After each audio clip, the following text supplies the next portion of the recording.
Comment pourrais-je me taire? Comment pourrais-je me taire face à la tyrannie de la morale et de la peur? Donc, lettre à un soldat d'Allah, chronique d'un monde désorienté. Il y a plusieurs mondes, souvent opposés, qui se côtoient et se querellent. Celui des bons, celui des bêtes, et celui des truands. D'un côté, le monde nouveau, et de l'autre, le monde archaïque, et celui du Dieu pour personne. Le monde arrogant et le monde qui accueille. Le monde terrorisé et le monde qui terrorise. Le monde inculte et le monde cultivé. La dictature de l'instant et le mépris de l'histoire. L'ici et maintenant et le passé jamais. Celui qui massacre et celui qui libère. Il y a de tout. Le faste et le fade, la fureur et la foi, la fougue et la folie.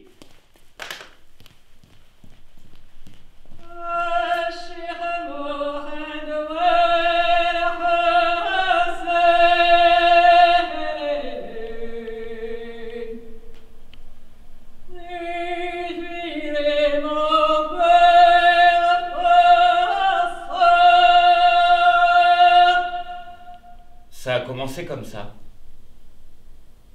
J'avais 6 ans. J'ai eu pour instituteur un imam. Lettre à un soldat d'Allah. Ce sont des chroniques, un livre que vous avez écrit, Karim, mise en scène par Anna Timar, joué par Raouf. Comment s'est faite cette rencontre à trois? Ah, qui va commencer? Alain, peut-être? Veux-tu que je commence? Oui. Alors je commence. C'est une histoire rocambolesque qui a commencé de manière tout à fait hasardeuse. J'ai lu un extrait de son texte sur les fameux réseaux sociaux. Bravo, les réseaux sociaux. J'étais emballé par ce qui était écrit, j'étais emballé par à la fois le style et le fond, la forme et le fond, et j'ai voulu prendre contact directement avec cet être que je ne connaissais pas, et qui m'a répondu aussitôt, oui, dans l'heure qui a suivi, il m'a répondu. Nous avons correspondu un certain temps, nous sommes un petit peu acclimatés l'un l'autre, et puis nous nous sommes rencontrés, puisque Karim Akouche vient du Québec, vient de Montréal, et nous nous sommes rencontrés à Paris, parce qu'il avait l'occasion de venir à Paris pour l'édition de ses livres, d'ailleurs, Lettre à un soldat d'Allah. Et voilà, donc rencontre humaine, rencontre artistique, rencontre intellectuelle aussi, et l'aventure s'est faite. Je n'avais absolument pas prévu de monter ce spectacle, d'adapter ses lettres, et puis ça s'est fait pour le festival dernier, nous le reprenons maintenant. Et qu'est-ce qui vous a touché dans ces textes?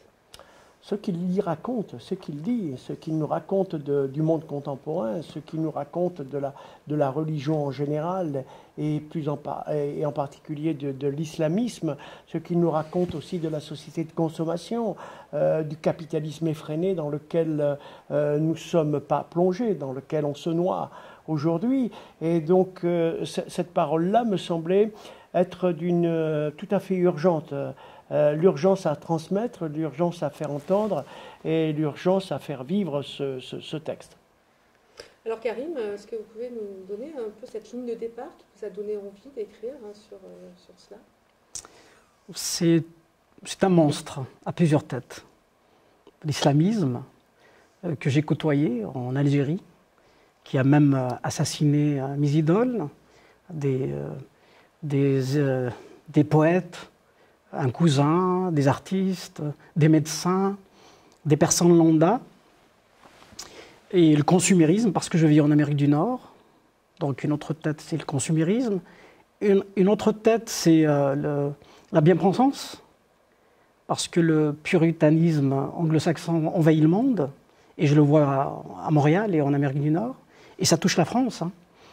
Et l'autre tête, c'est l'extrême droite. Donc dans ces chroniques-là, je m'attaque à cette hydre à plusieurs têtes.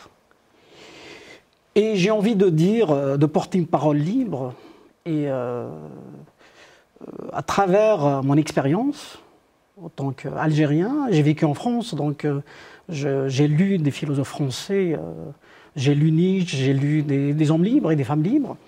Et en même temps, ma connaissance de la culture nord-américaine. Et quand je trouve des Français idéalisent les États-Unis d'Amérique, ça me dérange un petit peu. Quand on parle de liberté en Amérique du Nord, ça me dérange un petit peu. Donc j'ai envie de dire ce qui me chagrine, ce qui me blesse, ce qui ne va pas. Donc j'ai envie de donner de l'espoir. Parce que ce livre-là, c'est pas un livre... ce spectacle, c'est pas un spectacle tragique, il y a de l'espoir. D'ailleurs, Raouf joue très très bien la note à la fin de l'espoir, lorsque tu as chanté l'espoir. Parce qu'il y a des lucioles partout. Quand on les cherche, on les trouve. Et ça vient d'un souvenir d'enfance. Lorsque j'étais petit, j'ai rencontré une luciole. Et je l'ai mise dans une boîte. Et la nuit, donc c'est elle qui m'a montré le chemin pour retourner chez moi, parce qu'en Kabylie, à l'époque, on n'avait pas d'électricité. Et le lendemain, je me lève et je vois la luciole morte. J'étais déçu. Ce jour-là, vraiment, j'étais déçu. J'ai insulté tous les insectes, de la luciole jusqu'au criquet. Et après, en Amérique du Nord, avec ce qui s'est passé avec Charlie, avec les attentats partout dans le monde, et cette luciole, par miracle, m'est revenue. Et j'ai compris la leçon, cette leçon. Hein. Donc, partout, il y a des lucioles. Et c'est ces lucioles-là qui vont nous montrer le chemin, qui vont dissiper les ténèbres. Donc, il y a toujours de l'espoir. Donc, ce spectacle dénonce des choses, mais également, c'est un spectacle d'espoir. Alors, Raouf, en tant que comédien, j'imagine que ça doit être très fort dans votre intérieur, dans la manière dont vous avez appréhendé le texte, comme vous l'avez ressenti aussi. Comment vous êtes? Ce qui était assez intéressant et passionnant, c'était, en plus, comme il s'agit de chroniques différentes, donc ça parle en effet de plusieurs sujets, ce monstre à plusieurs têtes, et comment en faire qu'une seule et même histoire, en fait, une seule parole qui serait délivrée. Comment on passe d'un sujet à un autre, comment...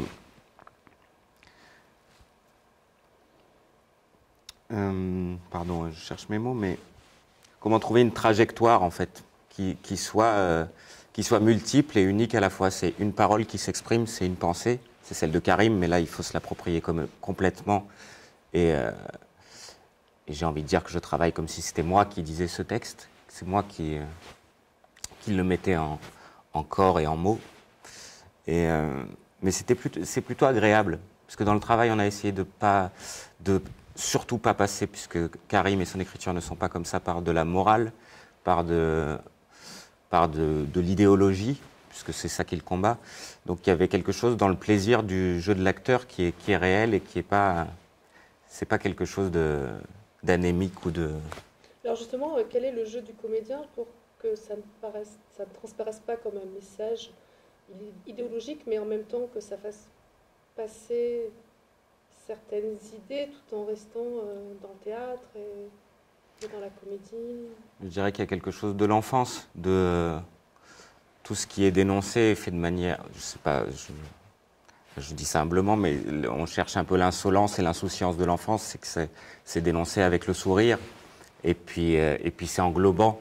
C'est pas quelqu'un qui se met au-dessus ou à côté du système pour le dénoncer, c'est quelqu'un qui est à l'intérieur et qui parle de tout ce qui se passe autour de lui et il en fait partie. Donc je pense que c'est ça aussi qui crée la distance nécessaire pour qu'on ne se dise pas il y a, de mon point de vue, il y a un mot qui résume bien l'ensemble, deux mots plutôt, incarnation et histoire, et personnage, le trio. C'est-à-dire qu'on incarne un personnage, on a cherché un personnage avec une histoire à raconter, et en quelque sorte un début, un développement et une fin.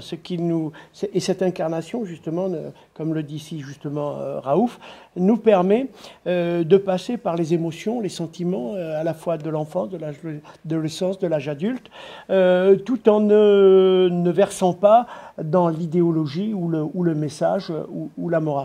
Ça m'a paru, et tout en, du point de vue de l'émotion, des sentiments, tout en allant aussi vers un peu de provocation, beaucoup d'humour, pas mal d'ironie, jamais de haine, jamais de colère, jamais de haine. De la révolte, certes, mais jamais la haine.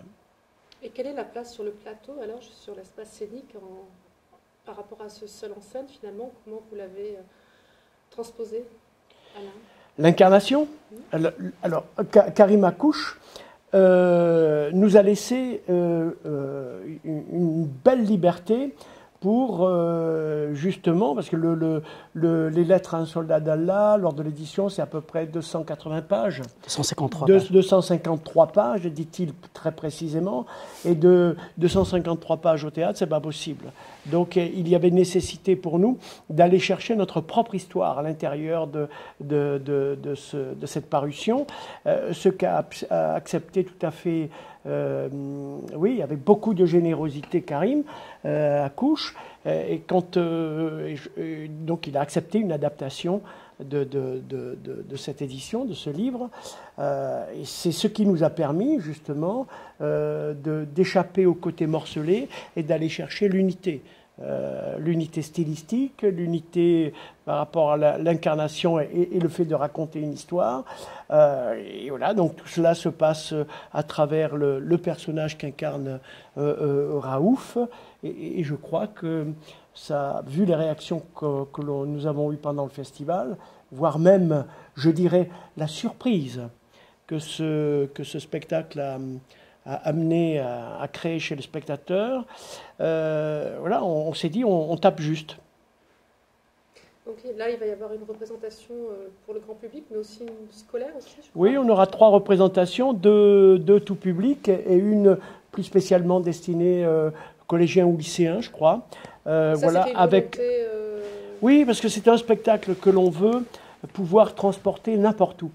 Dans des théâtres, bien entendu, mais aussi éventuellement dans la rue, éventuellement dans des bibliothèques, dans des lycées, dans des collèges, dans des écoles, dans des universités, dans tous les lieux où ce texte pourrait être entendu. Donc on a la conception scénographique est relativement simple. Je ne dirais pas simpliste, je dis simple, mais je crois efficace par rapport aux propos qu'on a voulu développer. Merci beaucoup à tous les 3. Merci. Merci. Merci.